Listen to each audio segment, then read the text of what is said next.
আসসালামু আলাইকুম। রাস্তাঘাটে এনসিপি এবং সো-কল্ড জুলাই যোদ্ধারা মার খাচ্ছে। অনেক ক্ষেত্রে জামাত শিবিরও মার খাচ্ছে। এ সকল যারা জুলাই যোদ্ধা নামে পরিচিত, তারা কেন জায়গায়, জায়গায় অপদস্থ হচ্ছে? এটার কারণটা কি? অনেকগুলো কারণ আছে। মানুষ এদের উপরে ফেড আপ।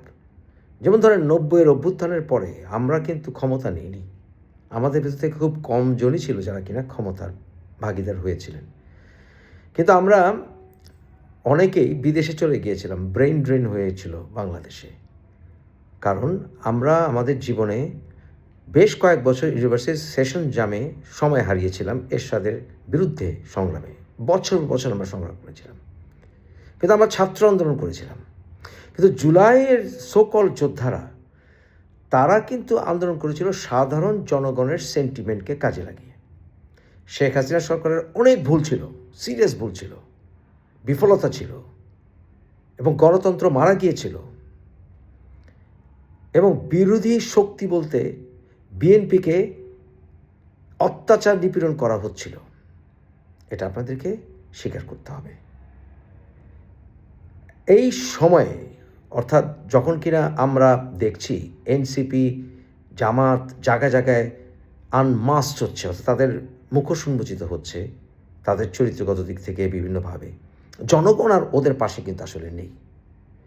জনগণ ছিল একটি আশায় যে দেশে গণতন্ত্র আসবে, বাক স্বাধীনতা আসবে, দেশের স্বাধীনতা সার্বভৌমত্ব আমরা বজায় রাখব।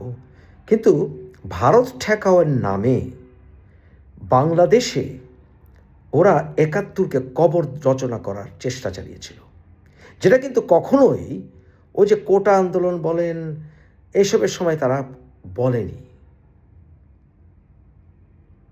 কেন বলেনি? কারণ তারা যদি বলতো তখন সাধারণ জনগণ ওদের পাশে আসতো না। তারা এই যে ৭১ বিরোধী যে সকল রেটরিক্স তারা শেখ হাসিনা সরকারের পতনের পরেই ভারত ঠেকার নামে চালু করেছে। বাংলাদেশে উগ্রবাদিতা চরম আকারে বেড়েছে। ইউনূস সরকারের আমলে অসংখ্য সন্ত্রাসীকে ছেড়ে দেওয়া হয়েছে। মানুষ তাই এদের উপর থেকে আস্থা উঠিয়ে নিয়েছে। এখন চলুন একটু অঙ্ক কষি। অঙ্ক হচ্ছে বাংলাদেশের খুব কম সংখ্যক মানুষই ভেরি অ্যাক্টিভলি পলিটিক্স করে। বাংলাদেশের মানুষরা কোনো না কোনো রাজনৈতিক দলকে সমর্থন করে, সাধারণত বিএনপি করুক এবং আওয়ামী লীগ করুক, এই দুটো দলকেই মূলত তারা বৃহৎ শক্তি হিসেবে মনে করে। কোনো একটি দলের নেতাদের ভুল থাকলে সেই দলকে ব্যান করা যায় না যদি সেই দল বাংলাদেশের সংবিধান বিরোধী সংবিধান রচনা না করে, বা সেই দল যদি আন্তর্জাতিক আইনেই তারা সন্ত্রাসী হিসাবে পরিগণিত না হয়। তাহলে বাংলাদেশে এই আওয়ামী লীগের রাজনীতি নিষিদ্ধ করার পক্ষে আমি কোনোদিন ছিলাম না। আমি বহুদলীয় গণতন্ত্রে বিশ্বাস করি, কারণ সেটাই আমি মনে করি শহীদ রাষ্ট্রপতি জিয়াউর রহমানের বহুদলীয় গণতন্ত্রের লক্ষ্য ছিল। সেটাই আবার তুলে ধরা উচিত। যারা অন্যায় করে যে কোনো দলেরই হোক তাদের সুষ্ঠু বিচার হোক। তাই দেশে যখন ৫% মানুষ বড়জোর অ্যাক্টিভ পলিটিক্স করে, ৯৫% মানুষ কিন্তু দলকে সমর্থন করলেও পলিটিক্স করে না অ্যাক্টিভলি। এবং এই ৫%-এর ভিতরে আবার যারা একেবারে শয়নে সমরে রাজনীতি করে তাদের সংখ্যা পুরো বাংলাদেশের জনসংখ্যার ১%। এর চেয়ে বেশি হবে না। আপনি নিজের পরিবারে দেখেন, আশেপাশে দেখেন। আর দলের জন্য জান দেবে এদের সংখ্যা খুবই কম। এদেরকে অনেক শক্তিশালী মনে হয়, কারণ তারা অনেকে অস্ত্রবাজি করে, খুনাখুনি করে, মহল্লায় দাপট দেখায়, এই জন্য। তাই জনগণ যদি খেপে যায় তাহলে জনগণকে ঠেকানো যায় না। এর জন্যই ক্ষমতার উৎস কিন্তু আল্লাহ রব্বুল আলামিন জনগণের হাতে দিয়েছেন। মানুষ আর দ্য খলিফা। তাই এই মানুষ যখন খেপে যায়, শাসকের খবর আছে। এই এনসিপি বা জামাত ওই পিচ্চিরিঙ্গি দল, এদের কিছু ভাড়াটিয়া সন্ত্রাসী গোষ্ঠী আছে, পেটোয়া খুনি বাহিনী আছে, ডাক দিলে কয়েক হাজার চলে আসে, তাই না? এই ডাক দিলে যে কয়েক হাজার চলে আসে, মানুষ ভয় পায়, বাবারে ওই যে মবের সময় মব করতে যখন ডাক দিলে চলে আসে, কারণ ওই যে তারা সোশ্যাল মিডিয়াকে ব্যবহার করে, গণমাধ্যমের বিভিন্ন প্ল্যাটফর্ম ব্যবহার করে এরা এই সকল নেটওয়ার্ক তৈরি করেছে, বিশেষ করে অনলাইনকে কেন্দ্র করে নেটওয়ার্ক তৈরি করেছে, ডাকলে চলে আসবে। কিন্তু জনগণ এখন বুঝে গেছে এদের। জনগণ বুঝে যাওয়ার কারণে জনগণকে ডাকলে আর জনগণ আসে না, আসবে না। ঘুরে ফিরে ওই পিচ্চিরিঙ্গি দল, ওই পিচ্চিরিঙ্গি সাপোর্ট। গত নির্বাচনের আগে অনেকে বলেছিল এই জামাত বুঝি ক্ষমতা নিয়ে যাবে, জামাত এসে যাবে।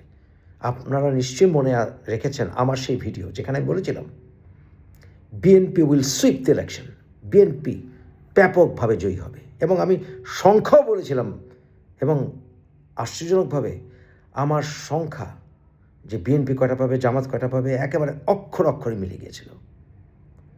কারণ আমি জানি জনগণের সাপোর্ট এসব দলের নাই। ৭৯টি যে সিট পেয়েছে জামাত, তার কয়টা আসলে তারা পেয়েছে সেটাই প্রশ্ন। কারণ জামাত প্রকৃতার্থে 20টা সিট পেলে তখন যে বিএনপি খালি মাঠে গোল দিচ্ছে, এটা আন্তর্জাতিকভাবে প্রমাণিত হয়ে যায়। তাই জামাতকে কিছু সিট ছেড়ে দেওয়া হয়েছে। তাই এখন যদি বিএনপি বা স্বাধীনতাকামী শক্তি এদেরকে টার্গেট করে যে এরা যাতে আর কোনো মব করতে না পারে, এরা যেন আর কোনো সন্ত্রাস কর্মকাণ্ড না করে, তাহলে এরা করতে পারবে না। এরা পিচ্চিরিঙ্গি দল, সাপোর্টও পিচ্চিরিঙ্গি, এবং জনগণ এটা বুঝে গেছে।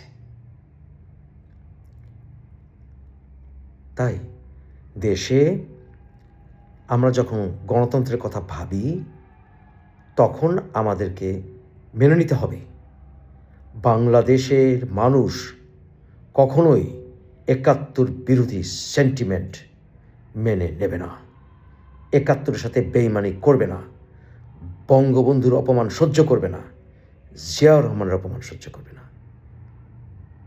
এটা হচ্ছে আমাদের বাংলাদেশ। আমরা আমাদের বাঙালিত্বকে হত্যা করতে দেব না, আমাদের সাহিত্য সংস্কৃতিকে ধ্বংস করতে দেব না, ইসলামের নামে অপব্যাখ্যা করে উগ্রবাদিতা ছড়ানোর মাধ্যমে। আমাদের দেশ ধর্মীয় সৌহার্দ্যের দেশ, আমরা সকল মত প্রকাশকে সম্মান করব, কিন্তু একই সময়ে আমরা দেশ বিরোধী কাজকে সমর্থন করব না। কারণ আমরা সবাই মিলেই বাংলাদেশ।